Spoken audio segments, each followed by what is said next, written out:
Un cordial saludo y buenas noches les desea a todos los presentes el grupo de jóvenes Marcando Huellas. A continuación presentaremos un video recreativo en su mes de nacimiento referente a uno de los personajes más sobresalientes en la historia de El Salvador, aquel que defendió a los pueblos de la tiranía, nombrado como la voz de los sin voz, el profeta que conociendo las consecuencias de sus actos nunca dejó de velar por la liberación de su pueblo de la opresión, luchando por la justicia para los pobres y denunciando los crímenes de los altos mandos del país, Óscar Arnulfo Romero, nuestro santo mártir San Romero de América.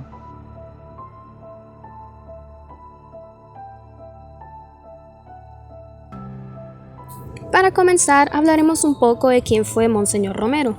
Su nombre completo era Óscar Arnulfo Romero y Galdames, mejor conocido y recordado como Monseñor Romero, y fue un sacerdote salvadoreño que nació en Ciudad Barrio, San Miguel, el 15 de agosto de 1917 y murió en San Salvador el 24 de marzo de 1980. Sus padres fueron Santos Romeros y Guadalupe Galdames, y él fue el segundo de 8 hermanos en total, y fue el cuarto obispo metropolitano. Murió haciendo lo que más amaba, y aún ahora en día se le recuerda con muchísimo cariño por el amor que él le tenía a su pueblo. Además de todo lo anterior ya mencionado, ingresó al Seminario Menor de la ciudad de San Miguel, dirigido por sacerdotes claretianos en 1930, cuando él tenía solo 13 años. Posteriormente, en 1937, ingresó a un seminario en San José de la Montaña de San Salvador y ese mismo año viajó a Roma, donde siguió estudiando teología en la Pontífica Universidad Gregoriana. Durante ese tiempo se estuvo quedando en el Colegio Pío Latinoamericano, ya que éste albergaba estudiantes de Latinoamérica. Tiempo después fue ordenado sacerdote el día 4 de abril de 1942, cuando él tenía 24 años.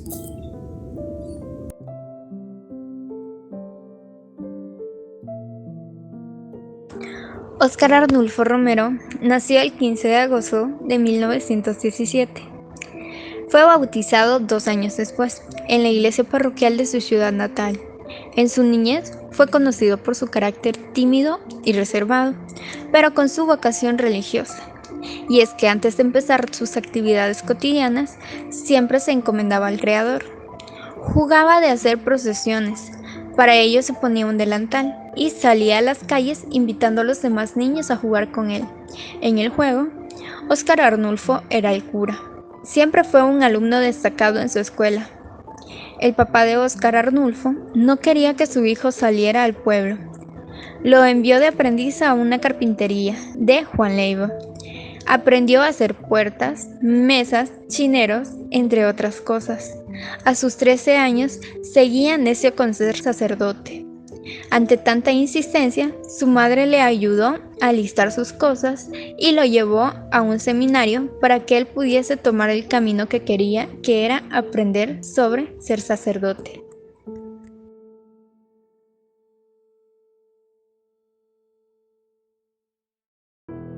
Un nombre tan recordado es el Beato Monseñor Romero, donde defendió, guió y protegió a los más desamparados de El Salvador, quienes veían en él esa luz de esperanza en medio de mucha pobreza, desigualdad e injusticia social que se presenciaba dentro de nuestro pequeño país, donde es recordado por su presencia y su voz, que llegó a muchos rincones de ese país centroamericano, donde daba aliento a aquellos que le confiaron sus problemas, sus preocupaciones, sus sueños y sus esperanzas de salir adelante a pesar de las adversidades.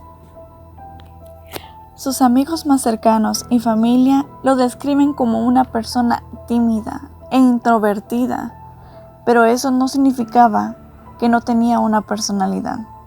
Él sabía tomar decisiones y era preferencialmente por los pobres.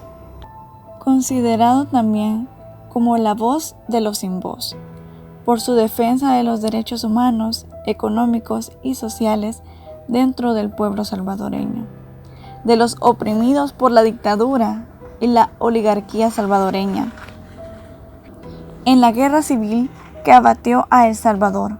Por eso cada uno de los salvadoreños recuerda con todo el corazón a este hombre que dio la vida por su pueblo y que ahora las enseñanzas de Romero aún son recordadas en el pueblo y que su legado sigue tan vigente como en aquellos tiempos en los que recordó y recorrió aquellas veredas para acercarse a su gente.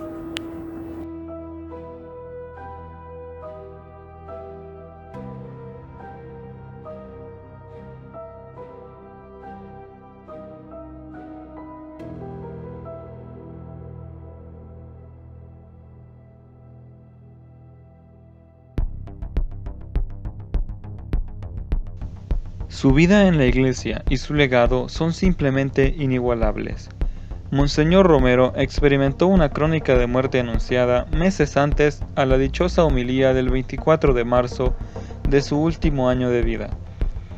La misma situación que azotaba a nuestro país en aquellos días hizo que Romero no solo diera en sus homilías lo mejor de sí para así dar alientos de esperanza al pueblo, sino que a su vez en el año de 1979, un año antes de su muerte, este viajó para hablar con el Papa Juan Pablo II y exponerle todo lo que ocurría. Y, a pesar de no haber sido bien recibido en el Vaticano de la mejor manera, madrugó para verse con el Papa como cualquier feligrés al día siguiente. Al verlo, le dijo quién era y que necesitaba hablar con él, a lo cual se le fue otorgada una audiencia donde explicaría el motivo de su viaje. El caso principal que fue expuesto relata que antes de que las ruedas de una tanqueta pasaran por encima del rostro del sacerdote salvadoreño Octavio Ruiz, un verdugo le había cortado el cuello con un cuchillo. Los grupos paramilitares que respaldaban la dictadura del general Carlos Humberto Romero Mena lo habían acusado de darle apoyo y de pertenecer a la guerrilla del Frente Farabundo Martí. Con Ortiz, eran 5 los religiosos asesinados en 1979 bajo la consigna «Haz patria, mata a un cura». Le contó la historia de origen campesino del cura, la tarde en que lo ordenó, el día en que fue apresado por el gobierno solo porque le estaba enseñando a los muchachos de un barrio humilde de San Salvador el Evangelio. Todos estos casos fueron expuestos ante el Papa de una manera relatada, que por sus ocupaciones dijo que no podía revisar toda la documentación que Romero llevaba en una caja. En su desesperación por hacer conciencia le dijo: lo mataron con crueldad y le dijeron que era un guerrillero. A lo que su santidad le preguntó: ¿y acaso no lo era? Monseñor Romero soportó todo. El consejo del Papa no podía ser más sorprendente: establecer puentes con la dictadura, y este le recuerda que el general es católico y por tanto algo bueno habrá de tener. Monseñor Romero regresó con lágrimas en los ojos a El Salvador, y desde esos momentos sus críticas hacia el gobierno y su situación de abuso a la clase obrera que exigía el respeto a sus derechos humanos se volvieron más fuertes. Desde ese momento cada amenaza era más visible y su círculo íntimo de amistades decidió, como medida precaria de seguridad, limitar sus misas al oratorio del Hospital para Cancerosos La Divina Providencia. Pero hasta allí llegaron sus verdugos.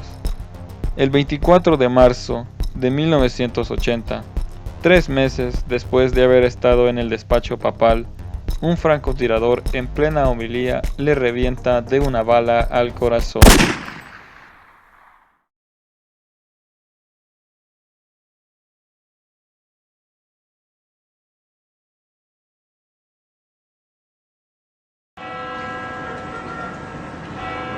Y en nombre de este sufrido pueblo, cuyos lamentos suben hasta el cielo cada día más tumultuosos, les suplico, les ruego, les ordeno en nombre de Dios, cese la represión.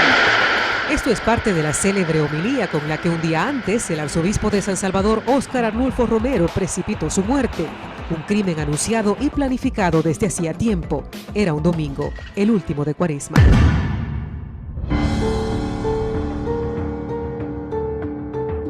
de que se quieren emprender de veras caminos de apertura racional.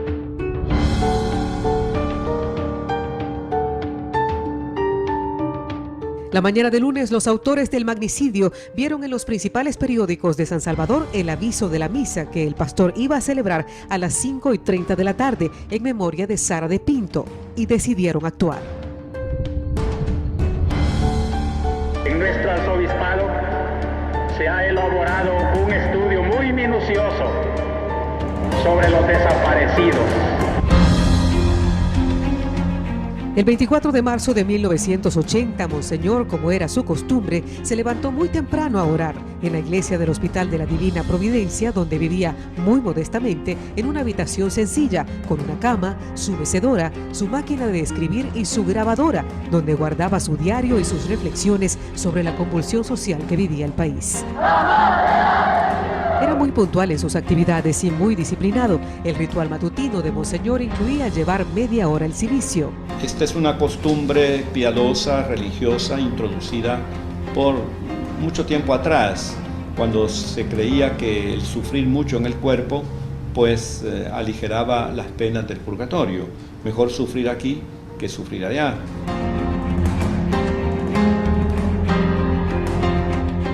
La agenda de Monseñor estaba llena de apuntes. Ese lunes, después del desayuno en la comunidad del hospital, tenía que cumplir con varias actividades. Su secretario personal en ese entonces recuerda que se ofreció para sustituirlo. Yo consideraría que usted tiene que irse a descansar, de modo que yo voy a asumir todas sus responsabilidades, todos sus compromisos de este día, si usted lo quiere.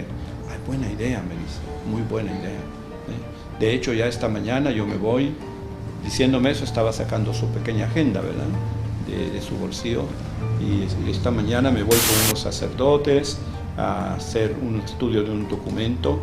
A las 2 de la tarde tengo que ir donde mi padre espiritual. Como yo soy el pecador, yo tengo que confesarme, no usted.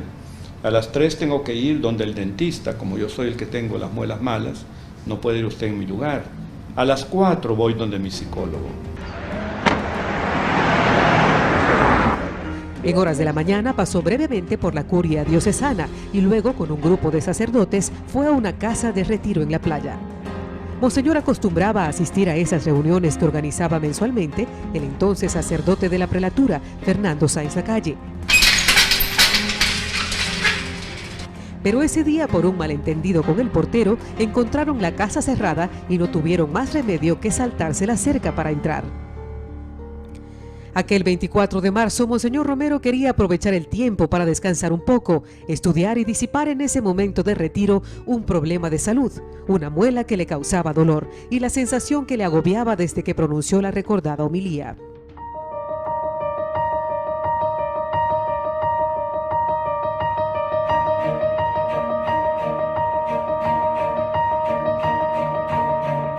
Al mediodía decidieron comer en el césped mientras hablaban sobre la ocupación de Catedral y en un rato más el arzobispo volvió a la ciudad. Tenía otros pendientes y también debía oficiar una misa en el Hospitalito de la Divina Providencia. Sería la última. Dios va conmigo y si algo me sucede, pues estoy dispuesto a todo. Monseñor tenía mucho miedo a la muerte violenta. Según su propio diario, sentía preocupación por los riesgos que corría. El temor de encontrarse con una situación violenta era un hecho. El presentimiento lo tuvo desde principios de enero de ese año. En primer lugar le pidió a su chofer que ya no le manejara, que él iba a manejar el carro. Él quería andar solo en su automóvil porque él creía que en cualquier momento que él andaba en el automóvil lo iban a raptar, lo iban a torturar, qué sé yo. Él se imaginaba eso, ¿verdad? Luego presentía ya su muerte llegar, porque decía él, siento que todos me han abandonado, incluso mis mejores amigos. También tenía una necesidad muy grande de ir a buscar a su confesor, el anciano jesuita Padre Ascue, con quien habló en privado. En el automóvil fue hablando con el sacerdote que lo acompañaba acerca de un palco que habría que instalar para la liturgia de Ramos el domingo siguiente. Monseñor estaba de vuelta en la iglesia del Hospital Divina Providencia para la misa en memoria de Sara de Pinto, madre de un periodista amigo suyo, Jorge Pinto Hijo, dueño del periódico El Independiente. La misa comenzó con retraso.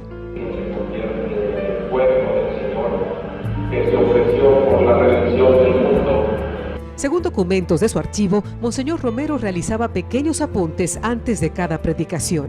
Antes de la misa se tomó unos minutos para prepararse.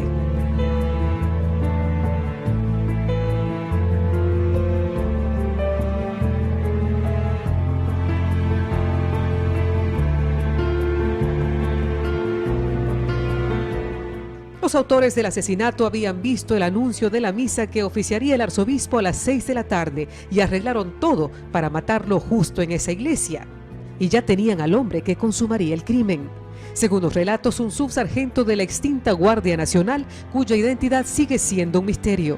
Testigos lo describieron como un hombre entre 25 y 27 años, alto, delgado y barbado, y quien recibió 1,000 colones por el encargo. Solo necesitaban un vehículo que fue entregado a las 5 de la tarde en el estacionamiento de un hotel cercano.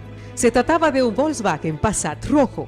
El francotirador se sube en el asiento trasero y lleva un fusil con mira telescópica de alta precisión, calibre 22. Minutos después, 2 vehículos llegan al lugar y el Passat entra al parqueo del hospital justo frente a la capilla. El tirador sale del vehículo y pide al chofer que mantenga el motor encendido y que simule que está reparándolo. No pasó mucho tiempo para que el asesino calculara la posición desde la que iba a disparar frente a la entrada principal de la capilla. Adentro de la capilla, Monseñor Romero había finalizado la homilía y se disponía a hacer el ofertorio cuando un retumbo violento estremeció el lugar.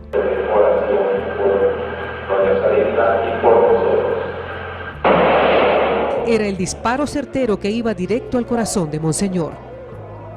Quiso agarrarse del altar esparciendo las hostias sobre el mismo y cayó boca arriba. Perdía mucha sangre por la boca, nariz y oídos. Estaba inerte, parecía haber perdido el sentido. En medio de los gritos de las monjas que desesperadas trataban de auxiliarlo. Según el testimonio de la Madre Lucita, la que tenemos atrás en ese banner, ella nos comentó, yo vivía muy cerca de este lugar, pero ella nos comentaba que lo que escucharon fue un disparo. En el momento no sabían que era un disparo, pero solo oyeron un ruido muy feo, como algo hueco, porque tenía los micrófonos puestos, Monseñor, en ese momento. Romero fue llevado a la policlínica salvadoreña, donde murió poco después de llegar, según la autopsia, por una profusa hemorragia que provocó un proyectil calibre 22, unos 20 minutos después. La bala era de fragmentación, no había alcanzado órganos vitales, pero le había explotado en el pecho. Normalmente el arzobispo cenaba a las 6. Monseñor Romero fue objeto de estudio sobre las amenazas que representaba a la élite salvadoreña de aquellos tiempos, por sus imparables exhortaciones al gobierno para atender a los pobres, a su llamado y a cesar el conflicto armado que vivía nuestro país en esos días, y que ya convulsionado de tantos abusos, el pueblo decidía responder con aún más violencia, con ofensivas como la de Hasta el Tope. 13 años después, la Comisión Interamericana de Derechos Humanos, CID, recibió denuncias sobre el presente caso con fecha 23 de septiembre de 1993, siendo los denunciantes la directora de la Oficina de Tutela Legal del Arzobispado de San Salvador, María Julia Hernández, y Tiberio Amoldo Romero y Galdames, hermano de la víctima.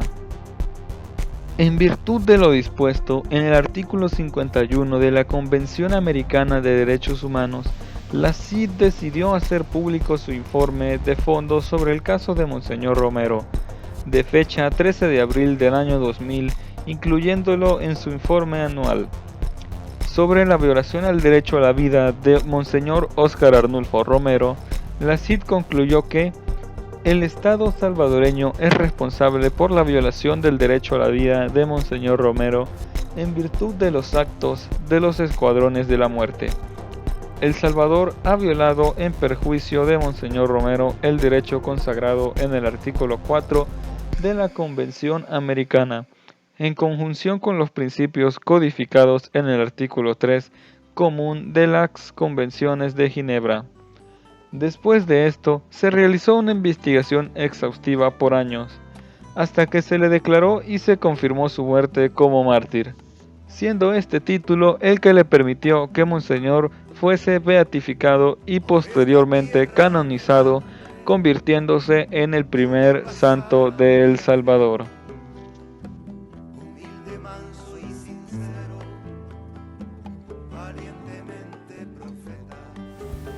Para finalizar este video, los dejamos con este versículo del Evangelio de San Mateo, capítulo 10, versículo 39, que dice: quien quiera salvar su vida, la perderá, pero quien pierda su vida por mí y el Evangelio, la salvará. Como siempre, hermanos, los invitamos a seguir en la búsqueda constante de una vida eclesiástica apegada al mandamiento de Jesús, el amor. Pero la historia no callará y le impondrán el silencio. Pero la historia no callará.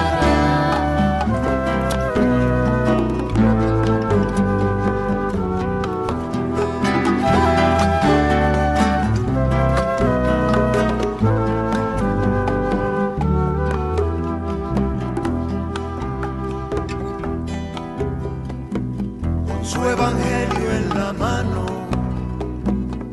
Monseñor Romero quiso hacer justicia y la hizo, pero no buscó al villano, porque su voz fue el aliento que defendió al campesino, iluminando el camino, la libertad.